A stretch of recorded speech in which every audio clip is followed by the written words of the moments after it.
Welcome to the July 10th version of Speaker Co-working, sponsored by SpeakerHub. I am Ron Story, the head of SpeakerHub, the visionary behind the product that allows us to help you guys to make more money as entrepreneurs using your voice as your primary marketing engine.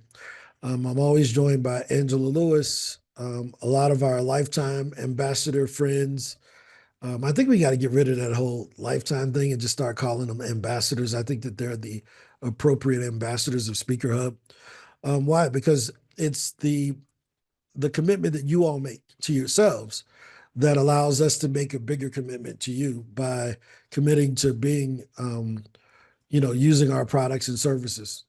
Maybe not exclusively. I'm sure you can use other things, but believing us enough to say, you know what, I'm going to rock with them for the foreseeable future of what they're doing. So I always appreciate that. Um, you know, from Greg, who joined yesterday, to EJ and Kevin and AJ, who's been around forever, and Ange, who's really the genesis of this idea of SpeakerHub, or what we call SpeakerHub Pro today. Do you all know the story about how I ended up in this business? You know, it's Angela's fault, right? So to kind of put it in perspective, in 2016 to 2018, I used to do sales consulting for startup companies in St. Louis. And we used a process that has become more famous over the last 10 years called cold email. Now, at the time, there weren't these big data companies you could go buy like people's email addresses. You had to go and scrape, meaning you would have somebody write some code and it would run in the browser and it would just visit people's websites and take all the email addresses off. We didn't even know the people's first name. All we needed was the email address. And I would just say, hey, sorry to interrupt you. Everybody's first name was sorry to interrupt you because I didn't know their first name, right? So we would just scrape emails and then we would email people based on that, right? And you could scrape Facebook groups. We had all these different tools. And I had gotten tired of scraping data and paying for data. So I wanted to buy a data company. And the company that I discovered was one called Lead Pilot. So I called the guy and we had a conversation, hit him up on Twitter, and I ended up buying that company. But I didn't really want to sell unlimited leads for $99. So I was talking with Ange, and I knew she was a Maxwell consultant. And I'm like, yo, how do y'all find these speaking gigs? And she was like, we don't. And I'm like, what? And she's like, yeah, I mean, like, Maxwell, we kind of got to do our own thing. They give us a website, but we don't really help us finding consulting clients. And she was like, you know who you should talk to? You should talk to this guy named Chris Robinson. He's like the top John Maxwell consultant. He's out of St. Louis. I'll introduce you to him. And as I talked with Chris, Chris was like, dude, if you could help us to get speaking gigs or consulting clients, um, you would be solving a huge problem, not just for Maxwell, but for the speaking industry as a whole. But it was that one conversation with Edge. And I never bring it up because she works with us now. So it sounds like one of those things that, oh, well, yeah, he's just saying that because she works there. But she didn't work with me the first 5 years. She only worked with me the last two, right? So, from 2018 up until 2023, Ange was running her own thing. So the origin story was I never wanted to say, oh, my friend Angela. I was just saying, hey, I was talking to someone that was a Maxwell consultant, but it was really her. So the buy-in and the confidence that you get at the beginning, you just don't know how it's going to carry over long term with the people that you're impacting from day one. I was talking to someone the other day, and they said, I saw Greg Coleman on one of your YouTube videos. Is he is that the guy that played football? And I said, yeah, he's the punter from the Vikings. He was like, yeah, man. And I use that because you just don't know who's watching. You don't know who's recognizing you, who's paying attention, who is seeing those first steps that you're taking, right? So they know him from a previous life, but they saw him in this new thing, right? They know someone may know Frida from her corporate life, but now they're seeing her do the new thing. they know Jadika from when she spoke 15 years ago. And they say, oh man, she's still speaking. They may not know she just came back to it in the last 24 months. So you just never know where you're having an impression on people and how many people will buy into your vision to support you in the long run. Where Ange and I, that was just a 20-minute conversation that I never imagined that she would end up working with us. Does that make sense? Or AJ. AJ and I have so many conversations. You just never know where that initial amount of support leads. So I say that to kind of lead into what we're going to talk about today. We're going to go into wins, but as I get into the conversation today, we're going to talk about the value of your first followers, the first people that believe in you, because I'm going to teach you something that nobody else teaches. We've all heard of a sales funnel. How many of y'all heard of a sales funnel before? But when you're bootstrapping, you're just starting off, funnels are expensive. Why? What's at the is the I'll stop. I'll get into it because I'm about to go into this for 2 hours. But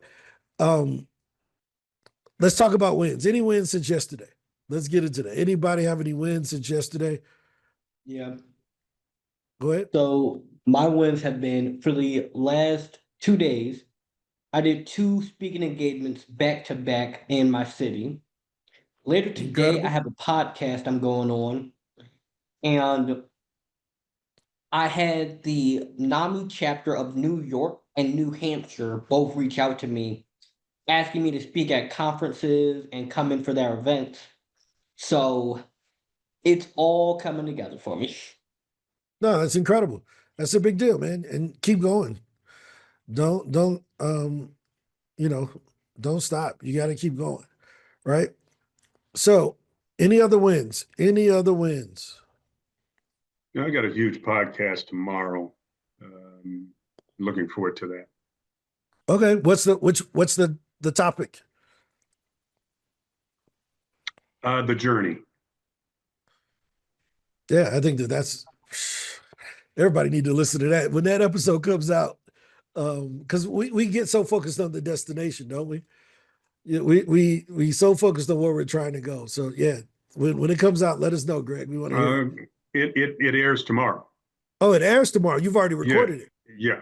Okay. Yeah. I'll get the link for If you can put the name of the podcast in the chat so we can I want to go listen to that because the journey is super duper duper important. Bonnie, what's up? Woohoo. So I was on a podcast yesterday called Answers for Elders. It's a #5 ranked senior podcast, and it's also a nationally syndicated radio. So that was my first radio thing. It was cool. Super How fun. cool is that? Big It was deal. awesome. A big deal. And then AJ. So my win is I did the homework that we had yesterday, and I actually put up a video that I thought was interesting. I put up a video on Facebook and I just said, hey, how many people know what I do? Right? Like, tell me what I do. And then I made a joke and I was like, no, I'm not a drug mule. Cause like a lot of my family says I'm a drug mule because I live in Colombia. And it was interesting because like I would say less than 10% of my friends actually know what I do. So like it was like, oh, okay, I'm not branding myself well enough. So that was a win to know that I need to brand myself better. No, that's a big deal. Yeshuan said you was Tommy from Martin. I don't know if that's true or not, but that's what he said. that's what's on the post, man. I'm watching it. I'm looking at it on Instagram right now. So Tommy, don't be climbing through people's windows. That was brother man. Bonnie, you got another one, or your hand just up again? Okay, hey, John Diggs. What's up, man? I wanted to apologize to you yesterday. I heard you call me when a phone call was coming in, but I had to take it. It ultimately ended up as a win, not as a speaking deal, but my day job I got a 5-star, 5 alarm alert, and I had to get off and handle that, which worked successfully. So that was good. I just wanted to apologize for that. And Nah, dude. follow up with that. Yeah, Let me know. dude, let me tell you something. This ain't show friends. This show business. Business over everything on this thing, boy.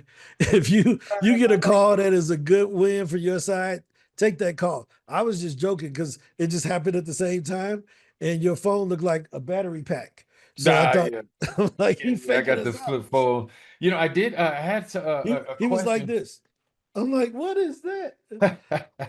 It looked just Yeah, like this yesterday. it's the flip. It's the phone These flip. It's the screwdrivers, phone though. flip. Yeah.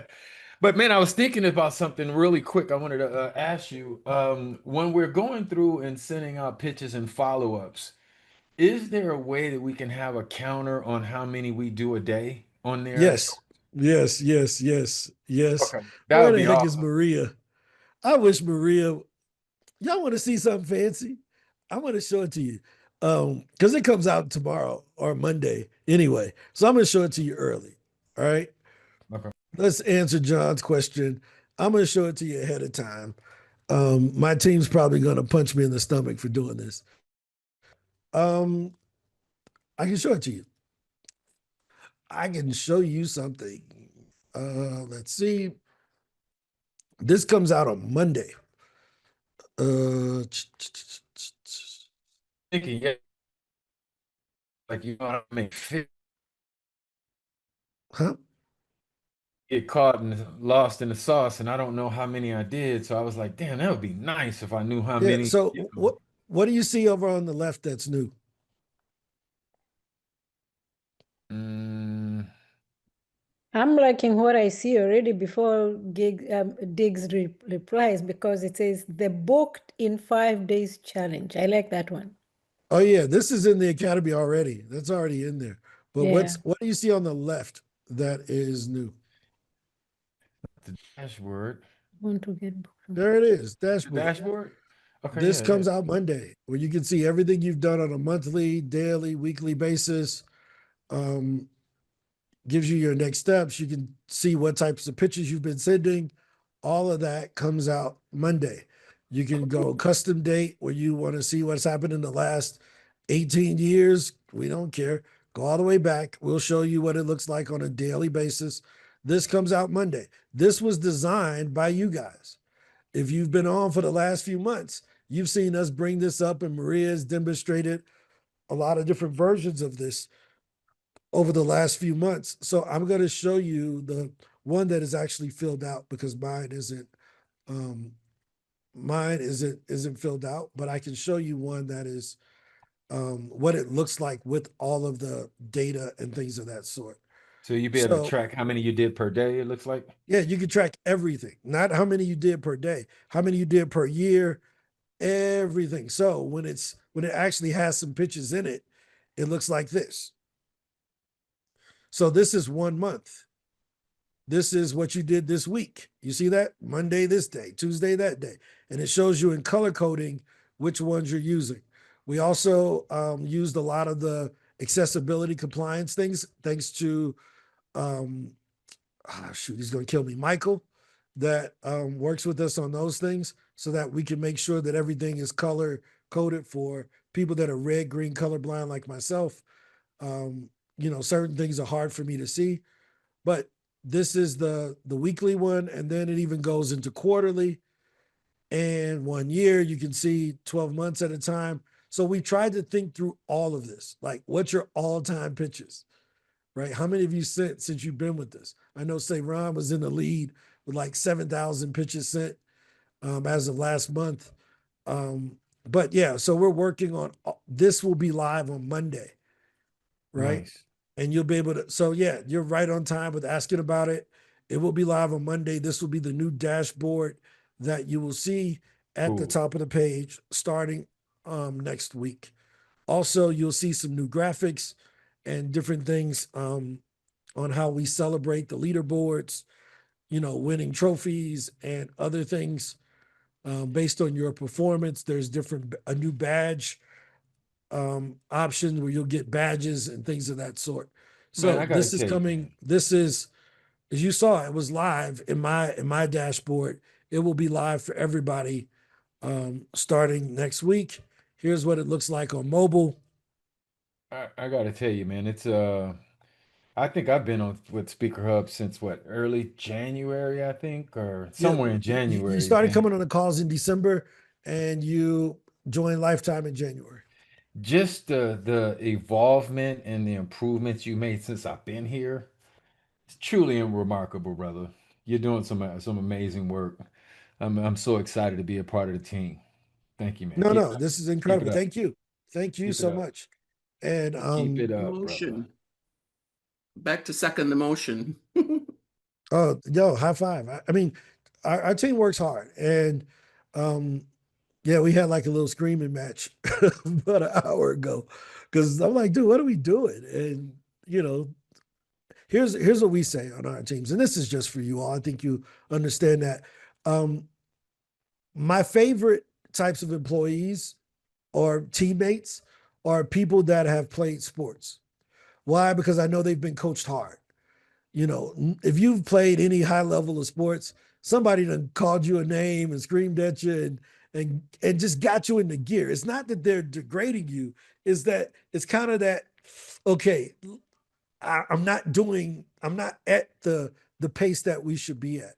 And you know, when I interview our team members, I try to lead with that. Like, hey, you know, are you easily offended? Are you gonna be upset if you're coached too hard? And that person usually doesn't survive.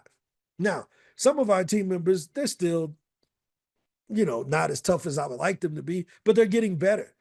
You know, they toughen it up a little bit, but it's amazing to see how people perform under pressure. And a startup is a pressure cooker. And when you hire your first employees, ask them if they played sports. Why? Because there are going to be some tough moments where you're going to have hard conversations with them, and you don't want them buckling. You don't want them not being accountable. And sports is usually the first accountability for a person outside of their parents, right? It's usually coming from a coach saying, no, I believe in you. That's why I'm upset. It's not that I'm disappointed. It's that you didn't live up to where I wanted you to be. You got more in you. And we had a challenging conversation today. You know, I share everything on here anyway. And they were like, no, I got it, you know? And at the beginning, they kind of rebelled, like, no. I'm like, are you kidding me? Like, y'all not capable of this? They were like, you know what? I think we can do it. So I put out a challenge for something I thought, you know, could be done in 90 days. And then I'm like, dude, I think we can get this done like in 30 days. And they were like, oh, no, no, no. And I'm like, all right, so we're just going to do it by August 1st. And they were like, what? And I'm like, well, now the real problems come out, right? But I'll talk about it later. We'll get into that. But pushing your team, find people that are coachable. Remember, it's business. If business becomes personal, you or your team becomes uncoachable. So just be sure that you keep it business, and then you can coach them beyond their belief. A real quick story. Elon Musk, when he bought Twitter, y'all know Elon Musk bought Twitter about 2 years ago. When he bought Twitter, he thought they were wasting a bunch of time with all these backup servers and stuff, right? And he asked the guys, he says, dude, we're wasting a bunch of time and money on these servers. How long can we get off of them? And the guy was like, oh, it'll probably take us 6 months to get rid of these, blah, blah, blah. And he was like, why can't this be done in like 6 weeks? And they gave all of these things, all these reasons why it couldn't be done. What do you think Elon did? And then we'll go to Jadika. What do you think Elon's response was to that? He fired them all.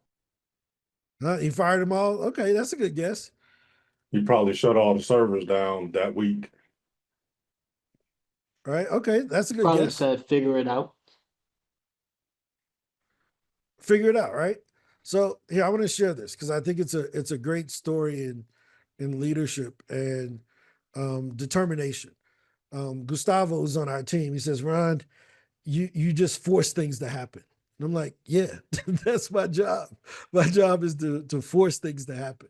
So here's the story here. I think I He was showed at some- Twitter headquarters. And he said, we don't really need 3 different server farms. And the engineers say, well, yes, we do, because we need backups and we need caching or whatever. And he says, no. He decides they should get rid of the servers in Sacramento. Well, they say, fine, but that'll take 6 months. He said, no, you can do it in 6 weeks. And he's getting really dark. And they don't know how to deal with him because this is like a month after he took over Twitter. And they're saying, well, no, I'm sorry, Elon, we can't do it. And he'd say, you can do it in 6 weeks. And by the end of the meeting, he said, you can do it in 6 days. It gets really dark, and he decides he's going to fire them. It's December 23rd. It's like 2 days before Christmas. He does fire them, but the next day, Christmas Eve, he's flying from San Francisco to Austin, Texas to go home for Christmas. He's with 2 young cousins on the plane who are engineers, and one of them says, why don't we just take those servers out ourselves? Elon Musk makes a U-turn in his airplane, tells the pilot to go to Sacramento, and they go to the server facility. The guard there is like flummoxed. It's Christmas Eve, and they're forcing their way in,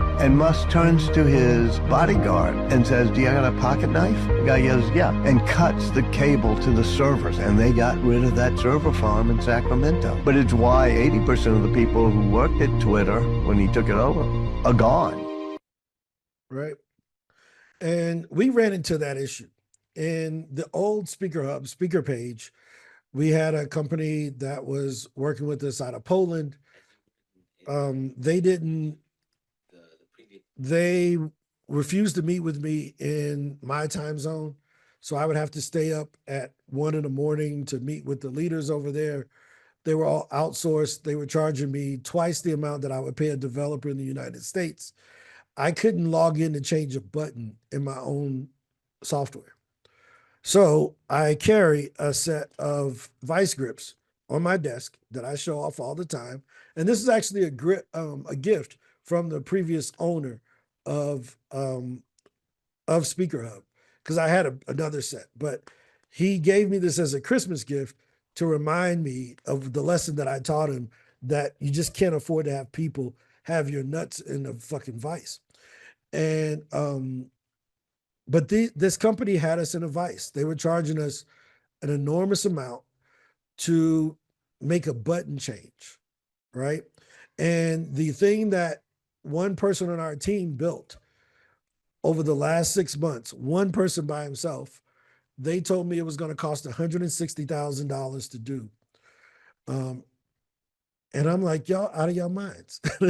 We had one person build the entire system that you all are using on in the new SpeakerHub, because I refused to let them put me in a vice. I bring that up because we had, including their team and the people that were in Europe, we had 43 people, right? As of March the 1st, even though I still talk about 43 because it was a habit of saying it, we're down to 17 people because that entire team is gone. We will never send them another dime ever again. And, they sent me a message, hey, how can we win you back?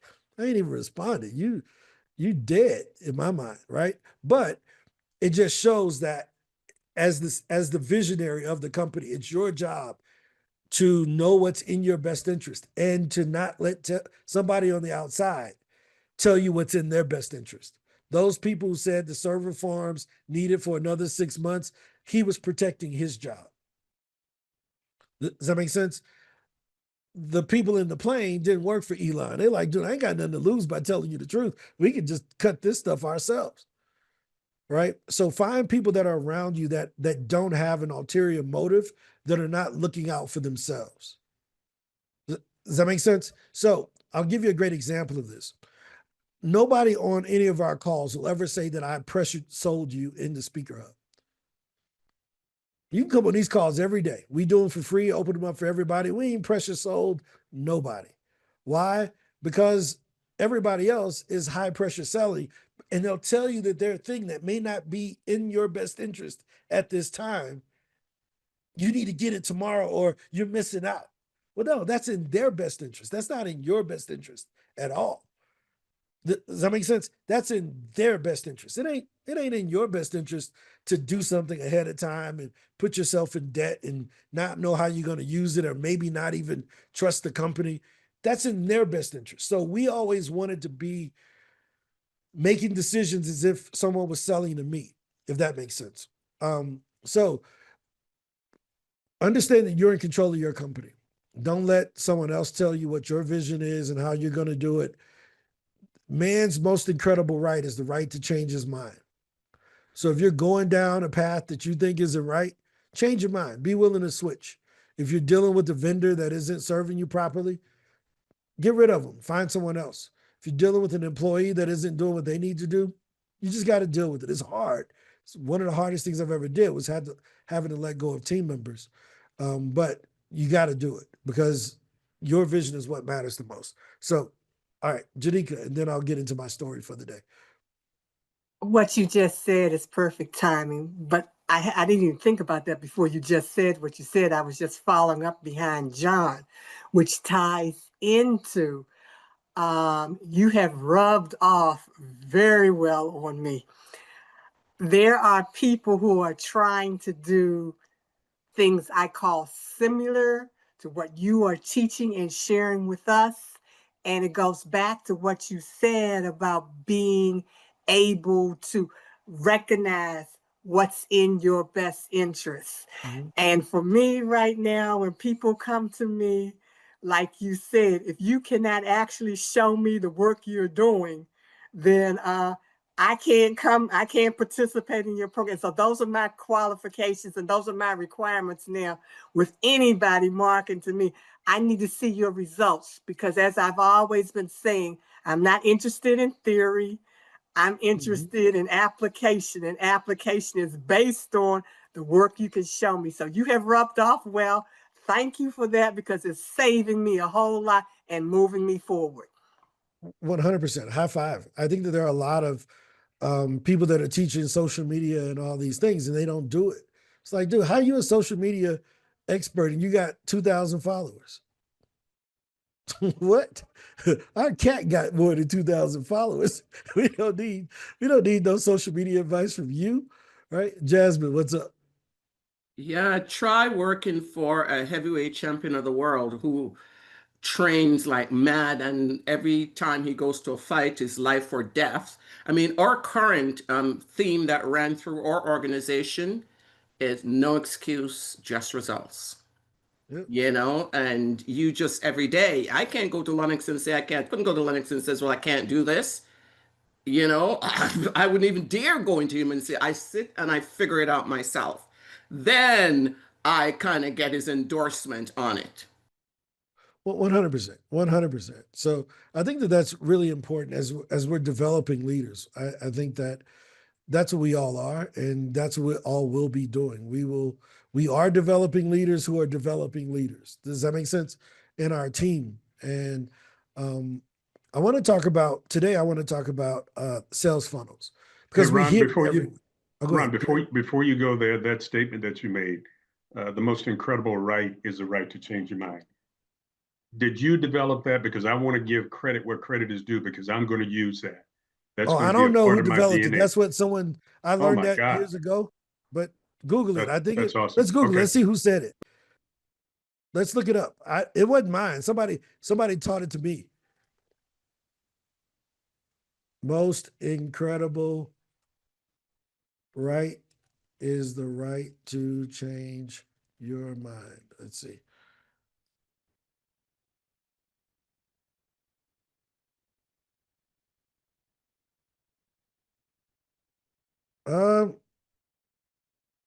I don't know, but you can attribute it to me because ain't nobody said it on Google, so it's mine now. You got it, If you bro. can't Google it, it's mine. No, I'm just You playing. got it. But it was something I learned as a kid, like, because you're like, well, man, I don't really want to do it. No, Yeah. your most valuable right is the right to change your mind. And we all Excuse have me, that but ability. that quote is actually attributed to Oprah Winfrey. Okay. Okay. There it is. Give it to Oprah. Thank you. What was the exact quote? That's what my Google says. It What's the says exact quote? It didn't come up on mine. the So phrase "the most incredible right is the right to change your mind" there is it is. attributed to Oprah Winfrey, since ideas have been expressed in different ways. There you go. So Oprah Winfrey probably got it from somebody too. So and that's the beauty of it, right? I mean, the everything, there's nothing new under the sun, guys, right? but attribute it to Oprah. Oprah's a lot more famous than me, and I've read so many books, I don't remember where I get my stuff from anymore. Yeah, well, there's one that's called Feel Like an Artist. Yeah, I got that book here too. Yeah, nothing's original. Thank you. Yeah, 100%. Yeah, Hey, 100%. Ron, you know, I found that quick because I have a Samsung. I just wanted to just put that out there. Oh yeah, you got a There it Samsung is. computer? I have a You looked it up on your Samsung computer. phone and not that, you know, that other one. Okay. Hey man, I get it. So you know what? But here's, I think Greg brought up something really quickly. And so there's a great book called Still Like an Artist. But the other book, the second book from this guy, Austin Kleon, is called Show Your Work. Right. And that one is just as incredible. So Still Like an Artist, and then Show Your Work and Keep Going. Show Your Work is back there on my bookshelf, and then Still Like an Artist, that one is probably in one of my boxes in storage. But these two books have been incredible, and they're not long books. They're just, this is what it looks like inside. They're like these little notes that you just kind of take the frameworks out of. It's not a lot of like, hey, here's all this. No, it's just these little types of framework notes that you can read one a day and apply it and be good. But it's a good series of books. I haven't heard of Keep Going. I haven't checked that one out, but the first two I definitely have. And I recommend them. So I want to talk about this concept here that we always hear about, sales funnels, right? Y'all ever heard of a sales funnel before? We hear it everywhere, don't we? Right? But let me see if I can bring it up here. Let me close all of my stuff. And I'm going to bring up an image of a sales funnel. And 1 second.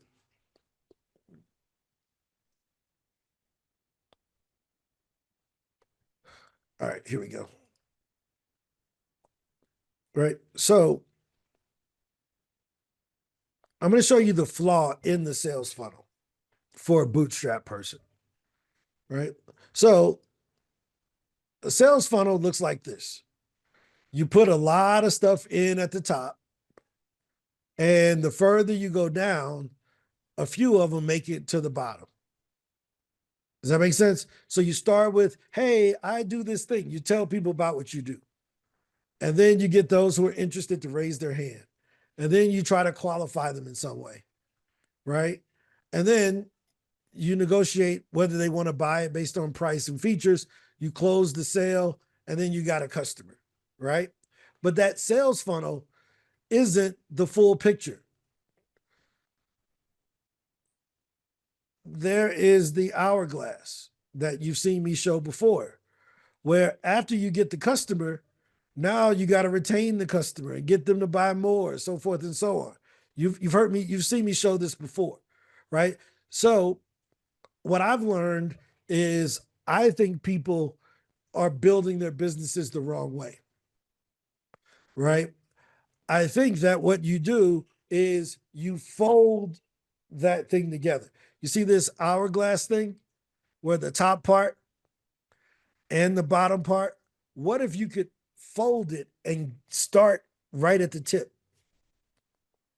And I'm going to explain to you how we've done that. And all of you all have participated in it, right?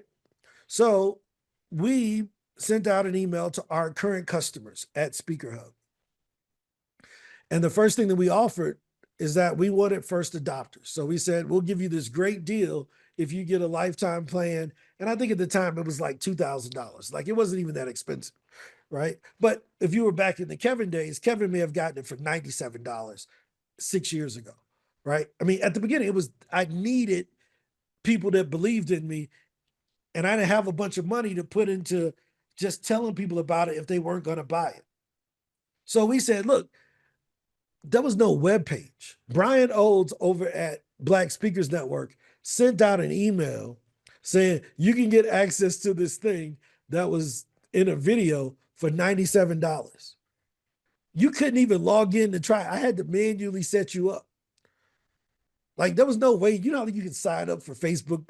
We weren't even that technical. Brian sent out that thing and I had to manually set up everybody's accounts.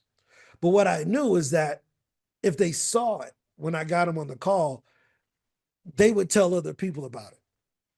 So over the last 4 years, I think we've got 900 customers from Black Speakers Network, just from people talking about it from those lifetime deals. EJ was one of them from 2 years ago. Kevin, long time ago, right? AJ, April 2000. But what I figured is that I don't have a lot of money to put into this sales funnel at the top to be ignored. So I need a megaphone. How many of y'all ever seen the cheerleader? And they, they ain't got no electronics. They just using aerodynamics to, and it gets louder. So I never really talk about it, but you see it in our designs all the time. I just never explained to you the origin of it. But that's where this comes from, right? Because if I can get Jadika on board and treat her right, she'll tell other people. If I can tell Kevin, man, this has been great. John, man, this has been great. Jasmine, man, this has been great.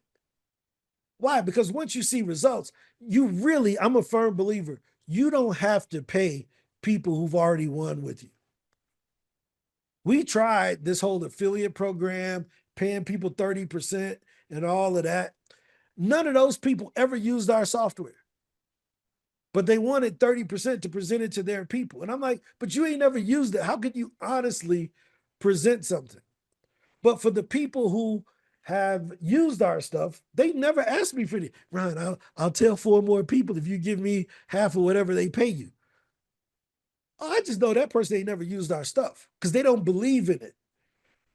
Does that make sense? So as you're starting out, you don't want to go and spend a bunch of money on ads. That's why I'm showing you all the stuff to do one-to-one surveys, things of that sort, so that you can get advocates. So now you end up with testimonials right off the bat because that person already understands you and you understand them and you can push them to results. Because what's a web page with no testimonials? What was the yellow book? Show your work. What was Jadika talking about? I only ask people to show their work. Well, I need to be able to show my work. But I ain't got time to be building all these click funnels and this funnel and go high levels and all these other things. I need clients tomorrow. This is the best funnel you got. Your ability to talk to people. These are 10 other funnels. Your ability to type a text message. But we look for the complication because of our own insecurities. But if you know what you dealt with and why it was tough to you, tell that story to someone else. Does that make sense? You start telling that story to someone else and they say, yeah, I got that same problem. Show me what you did. And they say, oh man, I was trying that already. I just wasn't doing enough. Or I was trying it, but I put this thing on that side. Now, this applies to every area of life. Every area, no matter, I guarantee you, and I'll go back to Greg. I'm 47, I ain't never kicked a football further than 10 yards. I promise you that if I spent just an hour with Greg learning how to pivot, my plant leg, which angle to kick the ball, we try to kick the ball with your toe. You probably don't kick with your toe, probably got to come in from the inside. All of these things he can tell me. And instantly I would be better just because I had some coaching from somebody who had already done it. AJ and I were at a golf course one day. We're at the driving range. And AJ is trying to hit his drivers or his irons or whatever. And I'm like, dude, I can fix your swing in 10 minutes. Why? Because he didn't have the basic fundamentals of the swing. And we actually have a video of him swinging before I helped him and a video of him swinging after, 15 minutes later. Totally different sound of him hitting the ball, totally different flight path, totally different stance, everything. But he had nobody on the outside that was guiding him.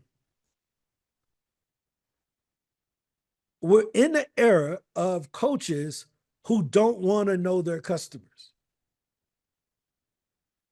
So they sell you something and they disappear. They sell you something, they don't take your call. They never want to get on. But we know that the result comes from you watching and you giving me some real advice that maybe I didn't want to hear. That's what you paid for. Now, can you do that for $2? Nah. But that ain't the person who wants to work with you anyway if they're trying to do it for $2. Does this make sense?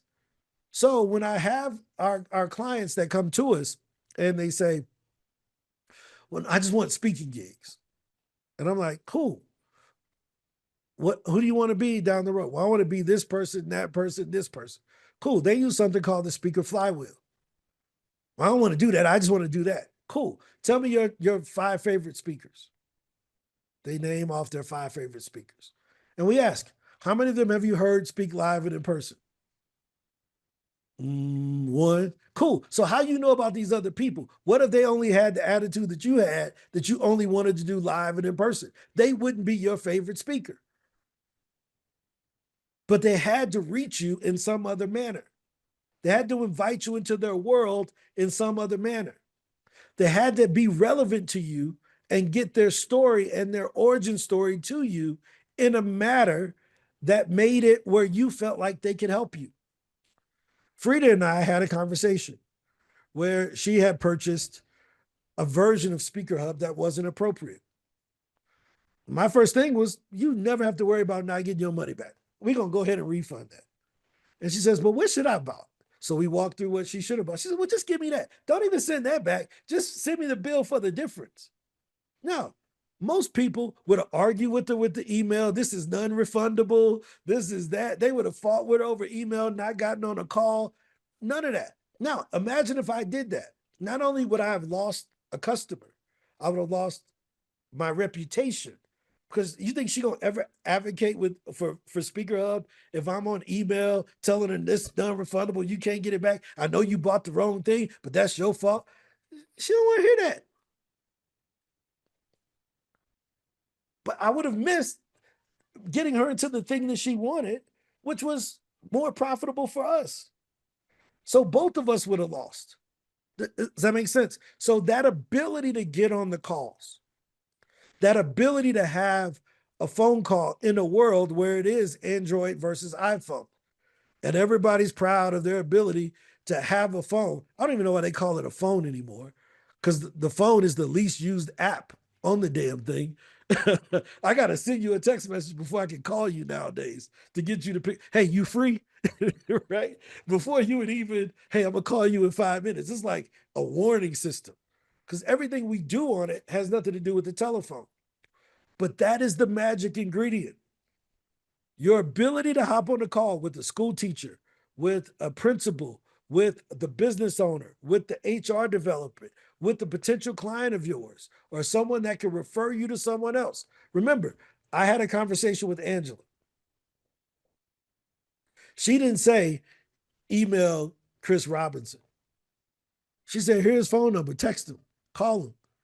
I sent him a message. Hey, Chris, a friend of mine named Angela said you were the most incredible John Maxwell speaker, and I needed to talk to you.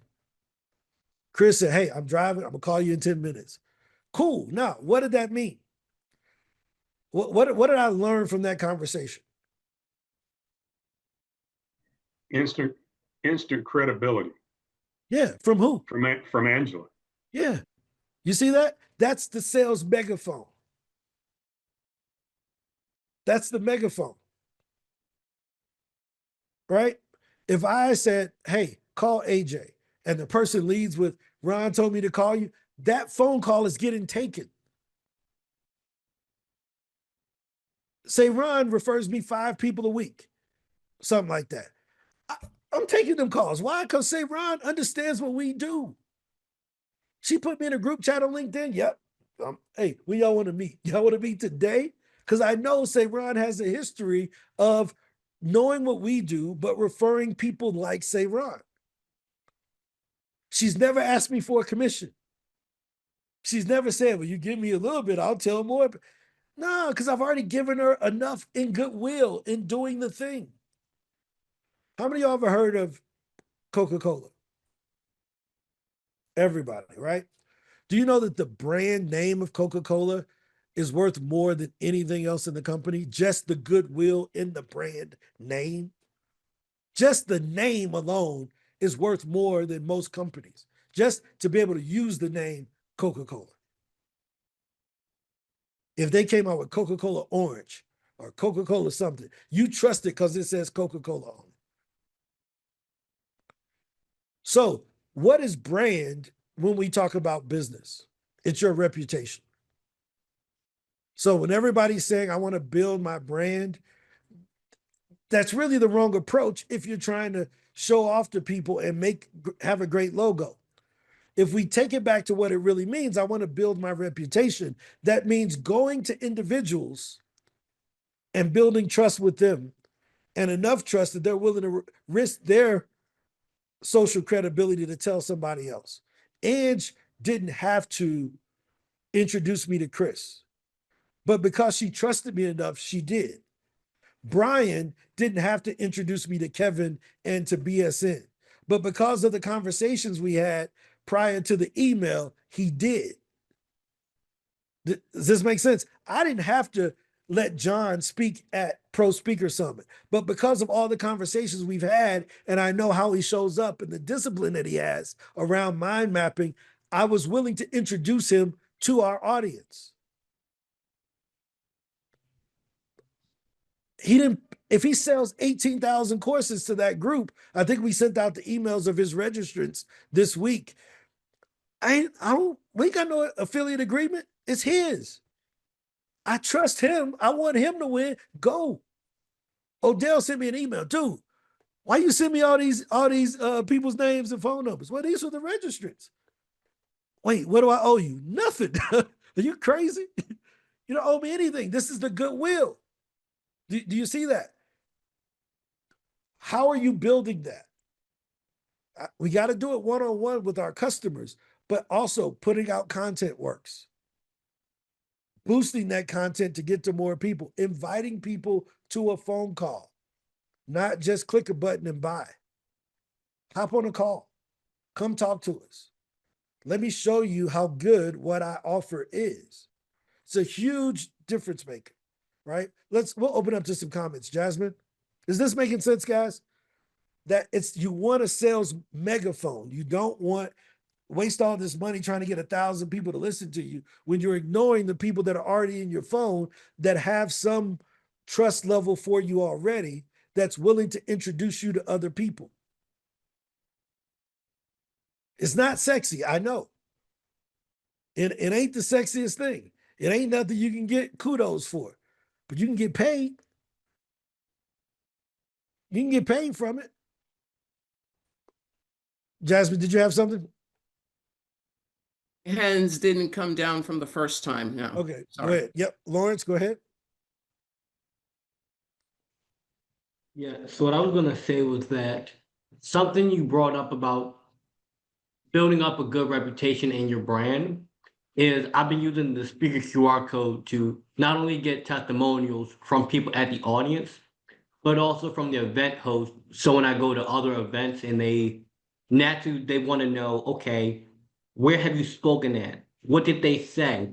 Oh, here they are on video. Or here's an email testimonial they gave me. And here's their logo, their information, so you can verify that this is the actual person who gave the testimonial. 100%. And that's why we don't allow people to put fake testimonials. Yeah, I specifically used one from the Boston NAMI chapter. And whenever another NAMI reaches out to me or I reach out to them, I'm able to name drop that and show them, hey, yeah, here's the entire presentation, raw, uncut, unedited, to show I did speak there and I'm as good as I say. Right? No, that's incredible. Camille, then I'm going to show you something that I think is incredible. Go ahead, Camille.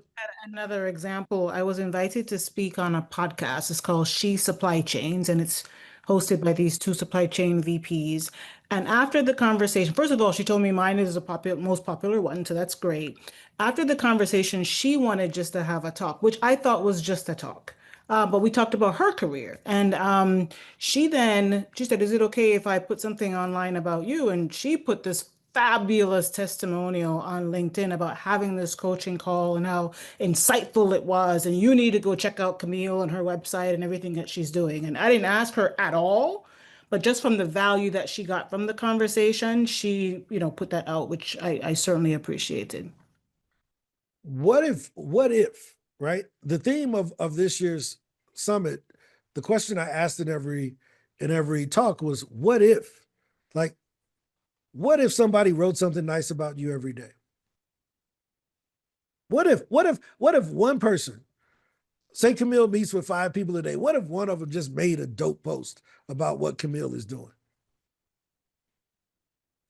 You think that would be positive? Just what if?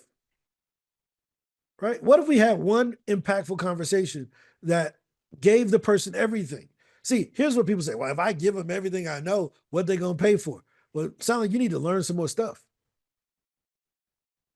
If you could give everything you know about a topic in an hour, you are not an expert. You are misbranded. That is malpractice. Can you help them in an hour? Yes. But can you give everything you know in an hour? You probably should be teaching something else. Makes sense? Now, if you don't believe that one person is saying something positive about you every day, imagine if one person said something negative about you every day. It's the same inverse reaction, guys. If that would destroy your brand, imagine how much this would build your brand. I didn't say 8,000 people. Get one person to make one great post every day. Does that make sense? Now, I'm going to show you how we cheat and do this. Well, you want an easy cheat code? You know how we get all of our testimonials? We got 2,000 testimonials. How do you think we get them? Anybody want to know? You want to see? I'll show you. Ask for them.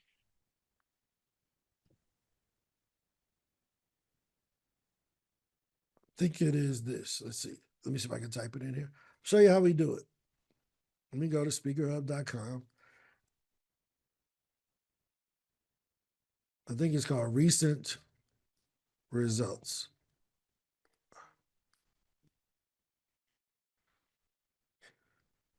We make it easy. We do a thing every day called wins. Hey, any wins? Cool. Because if I asked all y'all every day to make a testimonial, y'all going to say, man, I ain't got time to be making Ryan another video. Cool.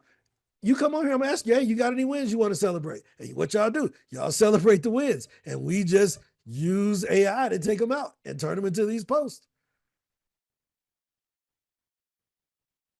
Why? Because I got to make it easier for you to do the thing that benefits me because I'm helping you. It ain't your job to make it, I got to go do this because I owe him. No, you don't owe me nothing. Come on here and talk about what you've done. We're going to take it. We're going to put it on here.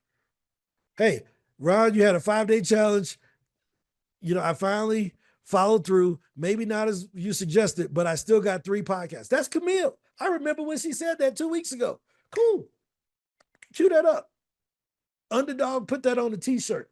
That's what Shaq would say on, if you ever watch the NBA on TNT, whenever they say something cool, he say, underdog, put that on the t-shirt. That's all we doing. No, you telling me you can't host something and invite people on, your first few clients, and they're not going to say something great? Today, man, John, the improvements that you all have done since I joined in January, you think that ain't going up there? Y'all out your mind. You out your mind. You think I ain't about to put that up there? Do you see how we've made it easy to build this megaphone? Well, I ain't got to go brag about us. I'm gonna do these calls every day, and people gonna come on and talk about the results they got using our stuff. It's our job to make it easier for other people to talk about us. Is this making sense? Bring it back in. Let me show you. Because here's one thing we'll find out. Like, how many of y'all know what leverage is? Leverage, right? 4 types of leverage. You know the 4 types? Frida, you want to tell us the four types of leverage in business? Well, it depends on industry to industry, but the basics, first and foremost, the leverage you can take, you can start right with your employees. So Yep. that I might look at it as human capital leverage. Yep. And then from human capital, I can even go lower and go to their circle of influence. Because once you have one person, like you've been saying, you also have their circle of influence without Yep. knowing. You can also leverage not just your product, but the brand. Because if it is toothpaste, it is toothpaste everywhere. But you can leverage your brand. You can leverage even your own personal leadership style. Yep. And you can leverage your stakeholders. You can leverage your the knowledge and content that you're creating. So there are many. 100%. Yes. I'm gonna put them in 4 categories. She mentioned 4 things there, right? The first one is capital. That's if you have money in the bank that you can leverage, because you can always buy more, ads, more software, things of that sort. The first one is capital. Well, it's outfit check time. Incredible, increíble, Bluey. Oh my God, me gusta. Oh, ¿tú tienes trenzas nuevas? Sí, Liam me las trajo. Oh, Nidia regalas este? Okay, okay. ¿Dónde es mi beso? Estoy en una cita, okay? Hey, no más llorando. Yo veo en tu ojos, tú fue llorando, okay? Siga, diga hola. En inglés. Hi. Okay. Hasta luego. Yeah, see, she has a that's a whole nother talk we'll do about the importance of having on your superhero costume, right? Because sometimes we go into a meeting when we should be the Jadika, the superhero, and we go in there as Clark Kent, right? When you got to go in there as Superman and show them your superpowers, but my daughter put them things in her hand, she is instantly frozen. She becomes Elsa from Frozen right off the bat. My son used to put on Batman. He was instantly whatever character, Batman, Iron Man, whatever. But we turned that off as adults. We'll get into it. Let me get back to what I was talking about. Yes. 4 types of leverage. Capital. Okay. The second one, code. You can use software. SpeakerHub is a form of leverage for you guys. Does that make sense? The third one, Frida mentioned, content. Putting things out and letting people, we record these videos, people can come watch them on YouTube. We only got to record it once. And the fourth one is cooperation, which is your employees and getting people to advocate on your behalf. Capital, code, content, cooperation. Right? Now, let me show you how you've already used a lot of these things already. By investing in SpeakerHub, you've used capital to buy code. But you also bought cooperation and community with other people that are willing to advocate for you. But we also teach you how to make content, so you end up with clips that you can take off of different things that you may have shared on here or in one of our summits or whatever. So we try to give you access to do all 4 really easily. Say Ron is the queen of saying, hey, that one comment I made on the thing, can you send me that clip? She will say something on here that'll be great. And she say, I want that clip so I can use it. And the next day I see it on her Instagram. Right? She's not letting that moment go to waste. Is this making sense?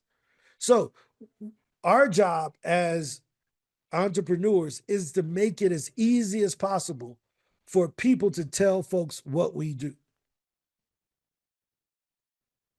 So if we get that one statement wrong, I help leaders, they don't really understand who you help. But when they say, I help corporate executives who want to move up, who may have reached their limit to get better by doing this and that. Okay, now I know who to look for. I know who to weed out. You remember that from talking with Camille the last 2 days. That's really important because now I can leverage cooperation to get people to introduce me to those people.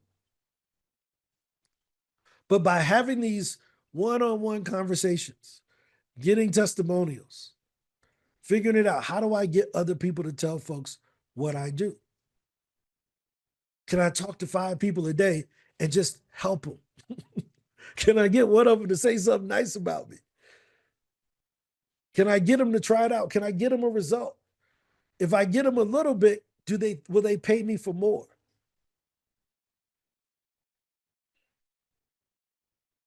Is this helpful? Any questions so far?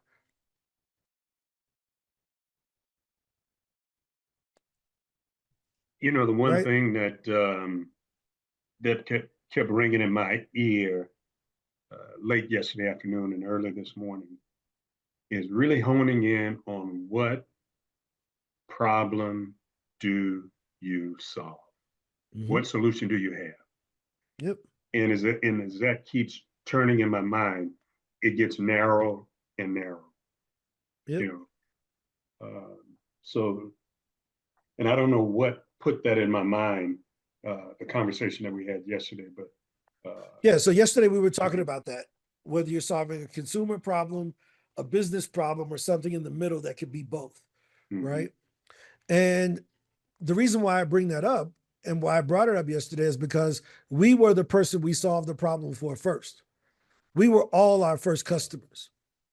So whatever, Greg, whatever you help people with, it was probably something that you had to discover on your own. And then you just frustrated that other people got to go through it. Does that make sense? So those one-on-one personable conversations with the business owner, the person at the school, the other nonprofit organization leadership that may be trying to affect Black folks, Black kids, business professionals, whatever your niche is, having that conversation that you had about yourself is when they say, I get it. Do you see what I mean? That's when they say, oh yeah, I know. I didn't have to convince Ange that I was good at cold email. She already knew it. I didn't have to convince her that I was a reputable person and I wouldn't embarrass her. She already knew it. Do you see what I mean? She knew that over the 3 years that we had been friends. Right? So when she made the recommendation, she had certainty that I wouldn't embarrass her, but the other person also had some social capital towards her. Was like, no, this is a referral from Ange. I'm taking this call right now. You see the value in that? That's what this is about. That's why the pitch thing needs to go away. And it has to be about connecting with people. And if your normal pitch isn't working, look, some of them associations, we give y'all the phone numbers. I don't know if you ever looked at that. The phone number is in there. Call the daggone people. Call them. Hey, Janika, I saw you. I sent you a couple emails. I wanted to leave you a voicemail because I would love to come talk at your organization. We give you the phone numbers too. If you can't find it, you can still Google them and go to their website and call them. Who benefits the most from your speaking gig, Camille? Sounds like a trick question. I feel like I benefit quite a bit. It's a perspective question. My answer is I think I benefit the most, to be honest. Yeah. Just because of the interaction with the audience. Yeah, you benefit the most. So why are we acting like we're doing them a favor? I benefit the most from these conversations. You think it ain't worth me doing an hour a day to get 5 referrals, 5 testimonials? Psh, all day, every day. All day, every day. Right? You think it doesn't benefit me to call, to reach out to Brian or, different people, Jace, different organizations, Lethea, work with them, sponsor these things. You think that ain't in my best interest? You think I don't call them and say, how long y'all challenge? Y'all want it for free for them days? It's in my best interest to make the best offer to them to get them into my world. Is it Lethia's job to make it easy for people to refer people to SpeakerHub, or is it my job to make it for Lethia to promote SpeakerHub? It's my job. Is this fair? Right? So, my next challenge for you guys, invite people to hop on a call with you. Reach out to a group of people that you know that could benefit from you. And say, hey guys, I'm starting a small community of people that I know and trust. And I would love for you to be a part of it. It's a group of supply chain managers, that are in corporate positions, where we can just have conversations about what you're facing, so forth and so on. I don't know how often we're going to meet, but our first meeting is going to be on this day. It'll be 20 minutes. You can hop in, hop out, no big deal. Now, all these people come to the call. And then at the end, you say, yo, should we do this again? Yeah, we should do it again. Cool. Y'all want to do it once a month? Yeah, I'll do it once a month. Cool. I don't need no fancy funnel. Camille, let me ask you something. Let me show you something. Let me show y'all a trick. Again, LinkedIn need to start paying me. No, I'm just playing. Yes. Right? I'll show y'all a trick. So we went into this yesterday where we can come in here and let's say I wanted people who were speakers. Right? And I click on people, and then LinkedIn is going to say, who are first, second, or third connections? Do you know the difference between these? First is people that you're connected with. Second is the people that they're connected with. Third is the people that somebody else is connected with, right? That you really don't know, right? So I'm going to click on my second party connections. Now, let me show you what they show you. What they say right here. Henry DeVries is a mutual connection. Julius Adewime, who's a SpeakerHub customer who's been on this call, is a mutual connection with Randy. Coach Emery Cannon and Jared Scott, who spoke at the Pro Speaker Summit, is a mutual connection. You think I can't reach out and say, hey, Kawana, I saw you were friends with Jared Scott. I've worked with him. He spoke at one of our summits. Just wanted to connect with you to see if maybe someday in the future I can help you get a speaking gig. DeMarco has been a great friend of mine for 20 years. Would love to reach out to you to see, if down the road, if a speaking gig came up, I can at least refer you. Melanie, I see we got Kathy Davis as a mutual friend. Would love to, talk about how we may be able to work together on speaking gigs. I got 100 pages of these. You see that? I got 100 pages of these. 100 of them. With the referral. Come on, man. What are we doing? Cost you nothing. Cost you nothing. Now, watch this. Show you another thing. Last one. Last LinkedIn hack. Most people don't even know about this, but let's just do it anyway. Speaker. See this little thing called events? These are groups that people are in that are in your industry. They got different groups for speakers in here. They got events for everything. Make sense? Well, let me show you what you can do. Right? You come on over here to your page. And you know what you come over here and you do? Where's my event thing? I don't want the company page. I want to create an event. Boom. I'm going to click on events. I'm going to create my own event for that thing. I told you, hey, I'm putting together this little quick thing. And what you think LinkedIn going to do is going to show it to people.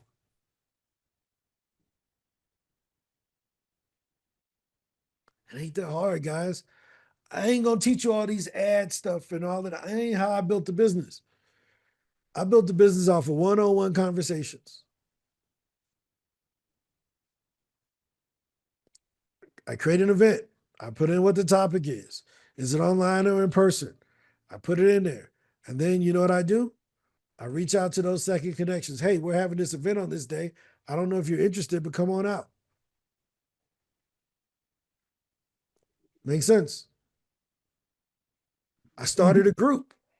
You can do that. Hey, I started a group on supply chain. Would love to have you as a part of it. I think your insight would be valuable.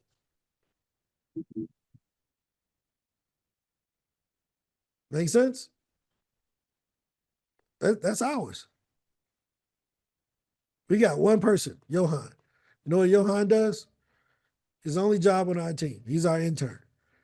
He adds people to the group. This thing never gets over like 10. Johan goes in here. He's required to approve the people and send them a message. Hey, I just want to make sure you're welcome to the group. Welcome in. And let me show you what I get back. I get these emails every day.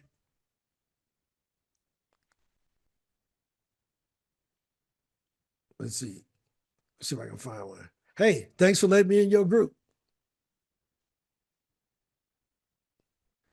Thanks for letting you in the group. That's what I want. That's what, it's building the conversations one-on-one.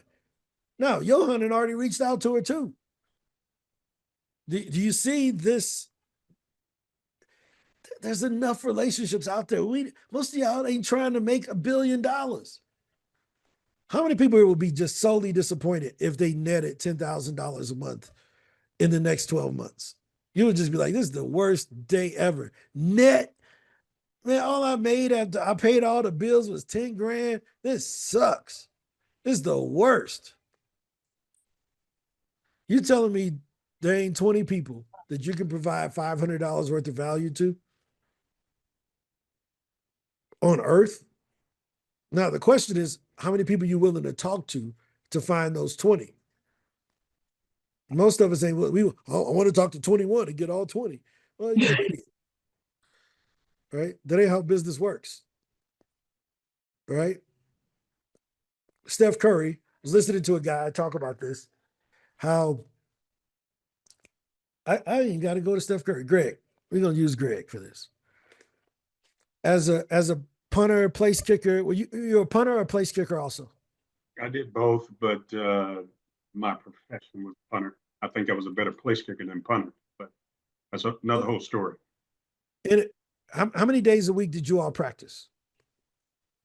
6 days a week, 5 days a week. One off day, game on Sunday. How many kicks do you think you made a day in practice? Depending on the day, Monday was a light day, Tuesday off day, Wednesday, Thursday was my heavy day, Friday light day. Total, I've got that number around here somewhere in one of those special teams books, but close to 800 a week. Okay. How many kicks did you make in a game? Average 4. Y'all hear that? How much they pay you to do them free kicks, the practices? Nothing. Absolutely nothing. But our speakers don't want to do free speaking gigs. They don't want to do the 800 practices. Yeah, I got a Just couple put me in the game. I don't need to. I'm coming straight out my car. Yeah, okay. If you ever play golf, always bet the dude that gets out of his car and goes straight to the tee box. Yeah. You gonna win. Yep. You can beat that dude every day because he ain't warmed up. He don't know what his swing like for the day. His back tight. You know, you're gonna win his money every time. Yep. No doubt. So I want to bring this up as we close because this was what I'm setting this up to, right? It's all setting up to one basic thing that I queued up 10 minutes ago. And so I would ask the question like how, I think I might have told this in a short, but a really close friend of mine, he took over Real, which is a publicly traded real estate brokerage. Their primary way of getting more agents is him speaking at real estate events. And so in Q4 he did 66 speeches, and in 24 months he took from 200 million to 1.2 billion in revenue. And so he's doing 270 plus events per year in person. We were having dinner. And he was like, no one gets it. He was like, no one understands how much more we do than them. And I'm only telling the story not to make, hopefully it comes across the right way. Yeah. Because I think and I'm guessing if that event generated business for you. Yeah, I mean, every time I speak, we make a More significant amount. So I would ask. So, volume. Y'all got the goods. It's just the volume. Now, you don't have to do this, but I'm going to challenge you to do this. For one day, just one day. You can do it tomorrow and then we'll report it on Monday. For one day. I'll give you the piece of paper to do it, all right? But you can do this easily. Just take an Excel sheet and write in 15 minutes, right? You can do it with your calendar. So I'm going to show you a great example of this. Let me pull up my calendar here.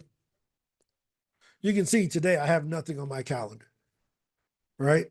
I'm wide open because I got a bunch of stuff I got to do outside of here. But take your calendar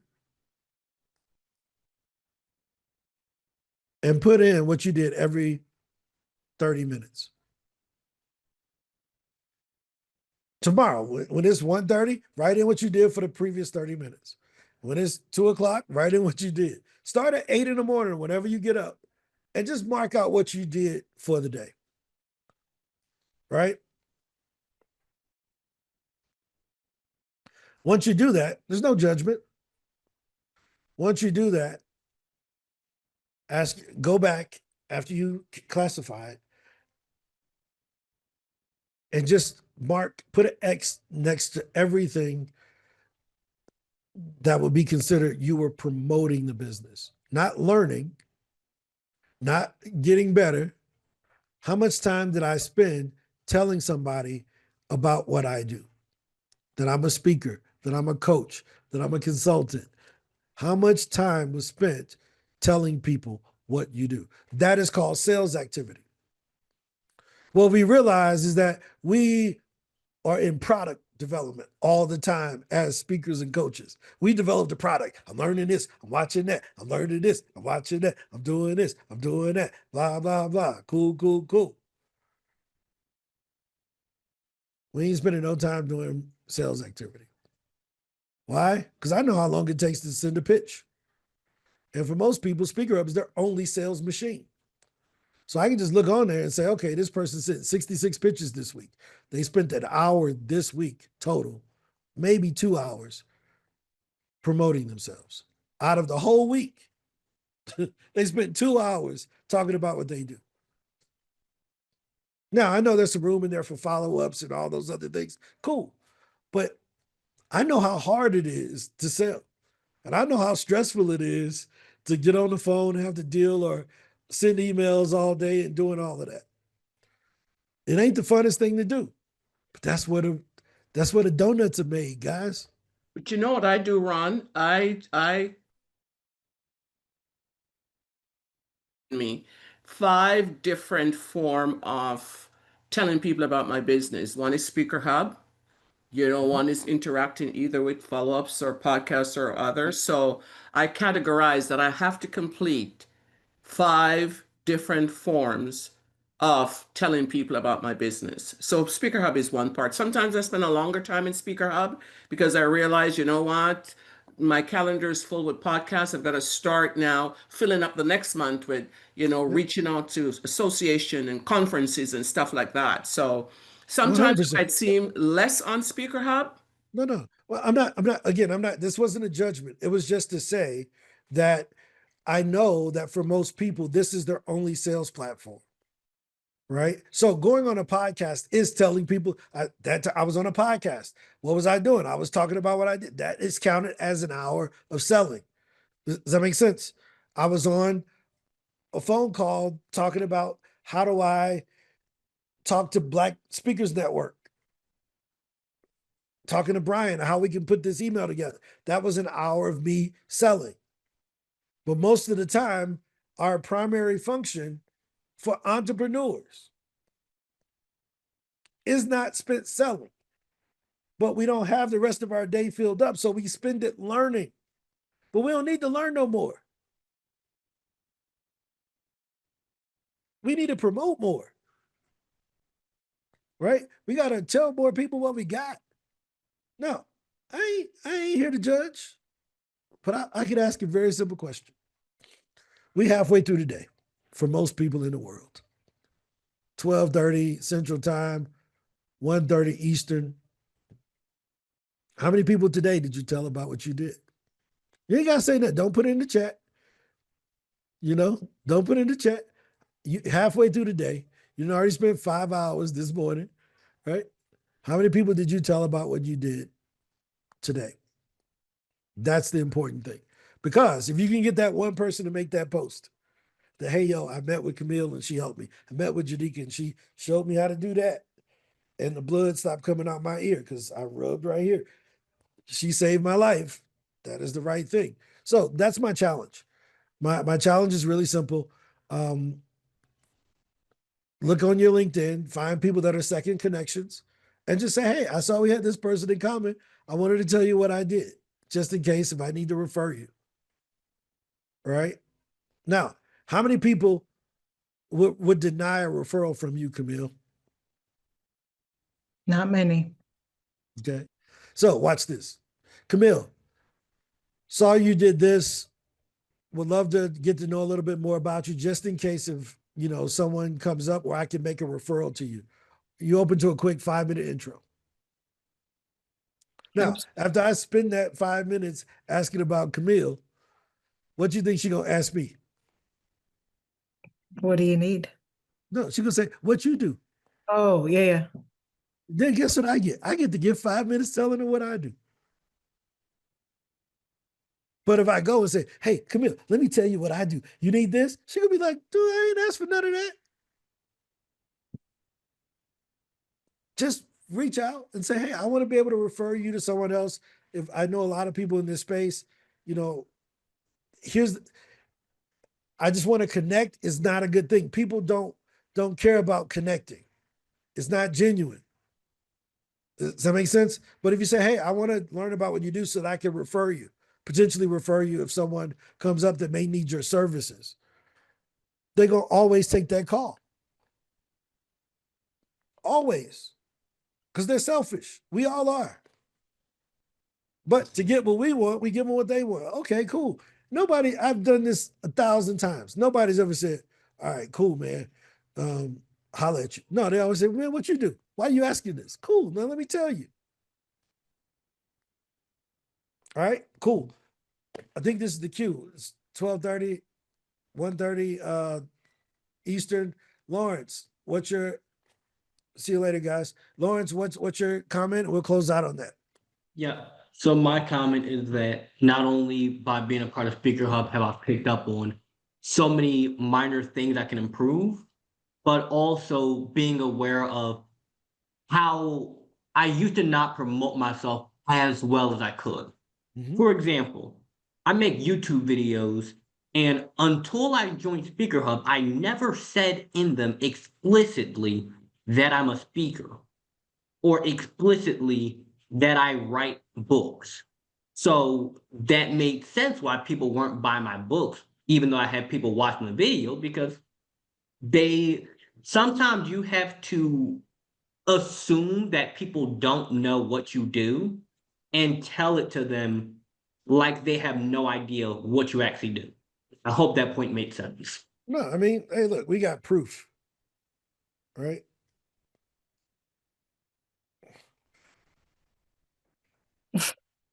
What they say? Drug mule, AJ Pablo, you make people move away. I forgot, but you told me once. I looked for you at the funeral. Got nothing to do with this. Business optimization, you build vacation freedom. None of this is right. Virtual business cards. If you can't tell us, we understand. Right? I'm kind of slow, but for the most part, you're definitely just be honest. Right? It's just people trying to be funny because they're ashamed that they don't know. That's all that is. It's people making jokes because they like, man, we friends with this dude and we have no clue. So here's the great thing about it. SpeakerHub is the largest organization for speakers in the world. We have 65,000 customers. You know what that means to me? When I come in here and I type in speaker, there's over 1 million results. We're the largest at 65,000, which means at least 900,050 people don't know who we are. And we the biggest. So you're not going to be known by everybody unless you tell them. Even when you intended to tell everybody, everybody still ain't going to know you. Why? Because there's 20,000 new speakers or 20,000 new potential customers for your business born every day. Right? I'm going to go back to Camille. Watch this. Let me show you. Let me show you why. I'm going to give you the proof. We're going to kick out this. And I'm going to come over here and I'm just going to put in supply chain. Right? It's going to bring up 600,000 people. I'm going to bring it back to the US.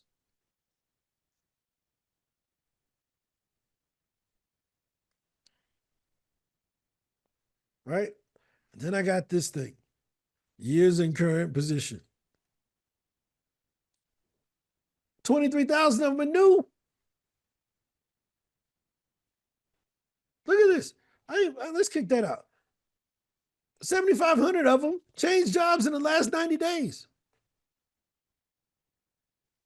These new folks. This is a new job.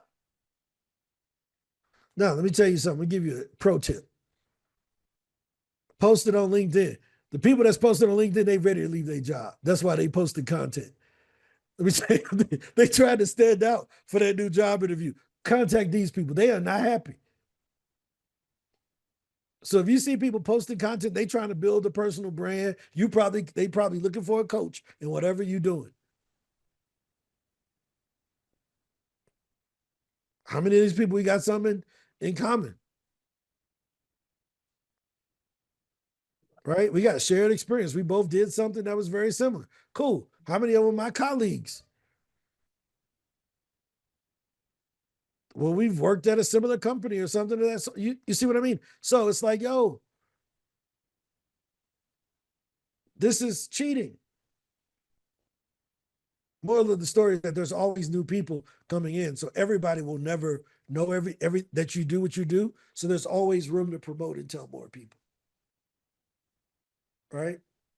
Let me give you a great example.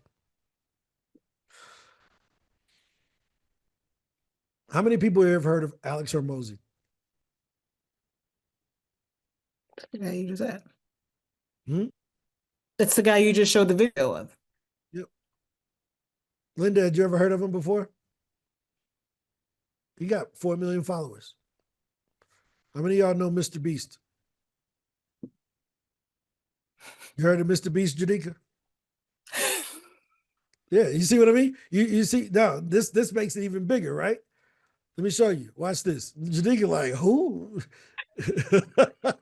Right? Right? Look at how many subscribers he has to his YouTube channel, Jadika.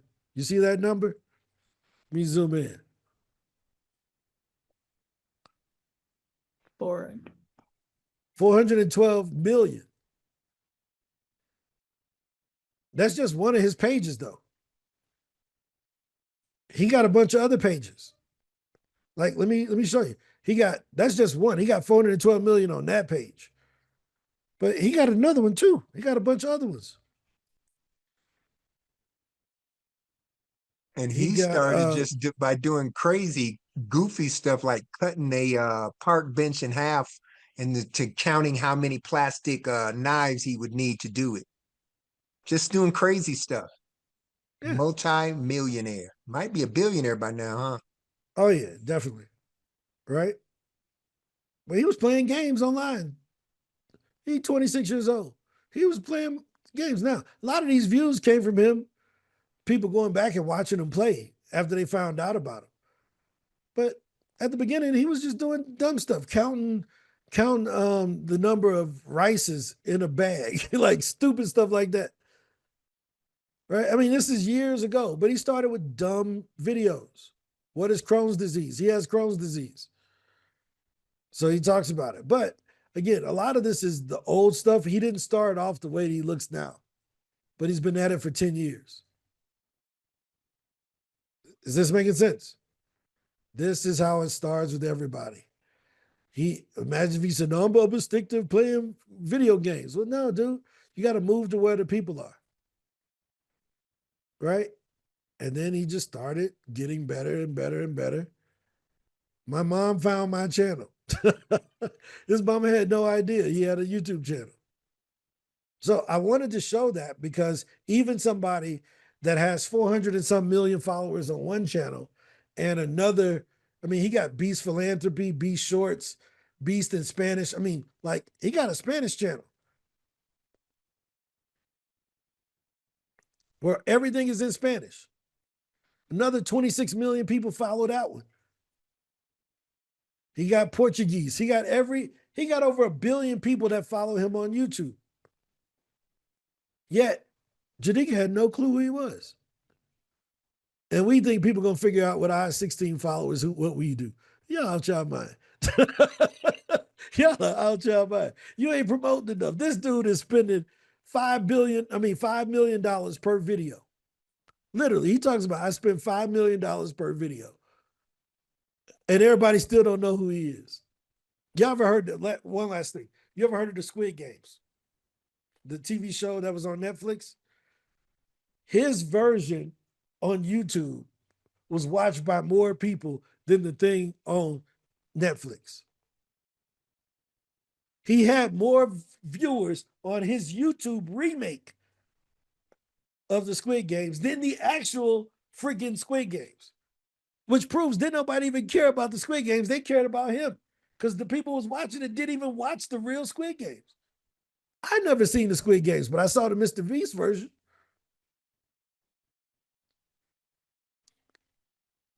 Is this making sense? So, Lawrence, everybody on here, promote yourself more. Tell more people.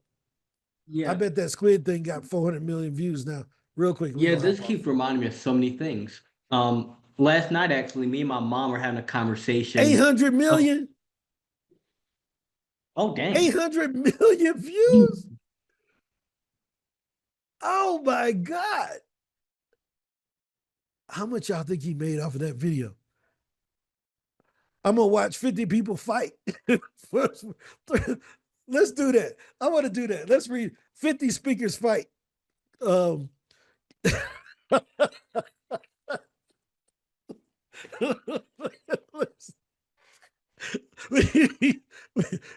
think we can get some views on that?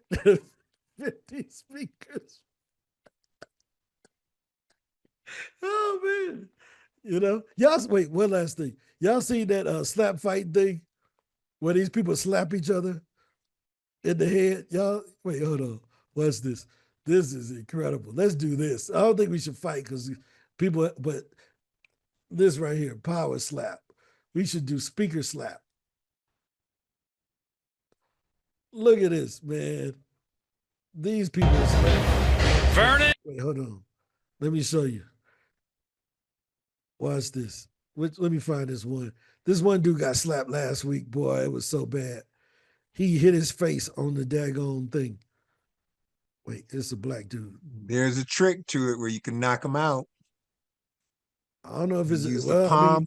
Use the palm of your hand against the back of their jaw, and it's more like a punch than a slap. And they some of them know what they're doing. Well, let's see. Watch this.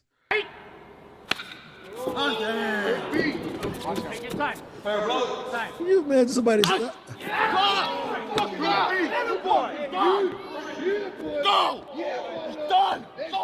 He knew what he was doing. Speaker slap.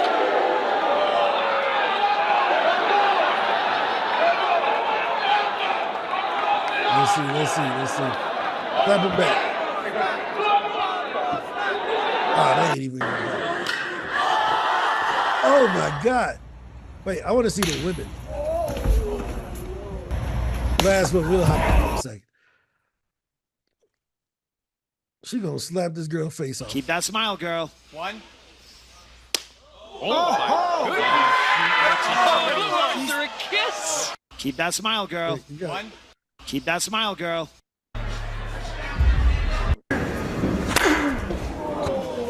Oh, Good. Fair blow. Two. There you go, baby. There you go. yeah, that's okay. Enough of that. But speaker slap. How many of y'all in? Anybody? See, Kevin don't do it. Tell you, Kevin don't participate. I'll do it. that's why we're speakers, because we smarter than to do some crap like that. He'll slap my speech out my head. There's a reason I quit boxing. All right, guys, I'm gonna let y'all go. So we vote down on the speaker slap competition. All right, well. All right, I'll talk to y'all. Lawrence was saying something. I was Oh, curious. Lawrence, my bad, Lawrence. Yeah, I'm trying to remember. Oh yeah, when you brought up the thing about Mr. Beast being on YouTube for 10 years, it reminded me of a conversation I had actually last night with my mom about, she was saying my entire family thought I was super delusional when I was 15 and decided, you know what, I'm gonna pursue speaking as a career. And I told her that I realized that you're an overnight success after about 10 years. And before those 10 years, you're kind of in the dark, but people only see you at the finish line. And now when people meet me and they're like, dang, Lawrence, how in the world are you 19 and you're doing speaking and you're on these stages and I see you on a new podcast every couple weeks? It's because I started 4 years ago. 100%. They only cheer for you in two positions: when you start and when you finish. In the middle, it's quiet. Ain't nobody around. Yeah. So let's end on this real quick and we'll hop off. You know how they say it takes 10,000 hours to master something, right? Yeah. Obviously, everyone says that, and everyone's like proud when they're like, I put 10,000 hours into this thing. Like, I'm gonna put 10,000 days into this. Like literally, I'm gonna 10,000 days is like 30 years, and I'm almost 15 years in. Like, I'm literally on a quest to not put in 10,000 hours, but actual 10,000 days into my craft. You know how they say it takes 10,000 hours to master something. How you gonna be somebody that think about it that way? How can you compete with that? Right? Now, be the Mr. Beast of your topic. Be the Mr. Beast of your topic. Right? Are we doing it at SpeakerHub? I'm trying. I don't know no other speaking companies that's going live every day. I don't know any other speaker companies that's buying other companies trying to grow. I don't know another speaker company that puts out features every week like we do. I'm trying to make it impossible to compete. I don't believe in competition, only monopolies. But it's your job to build a monopoly yourself. You are the monopoly. Just say you don't want to compete. You don't want to play the game, but you know you're just giving up the opportunity for you to be the monopoly. Linda, Camille, AJ, Jadika, Kevin, Lawrence, EJ, Bonnie, Maria, Leroy, you're the monopoly. Your competition is time, right? Use the 4 pieces of leverage: content, capital, collaboration, and code. Let's go forward. Let's go be the monopoly. I'll talk to y'all later. See you tomorrow.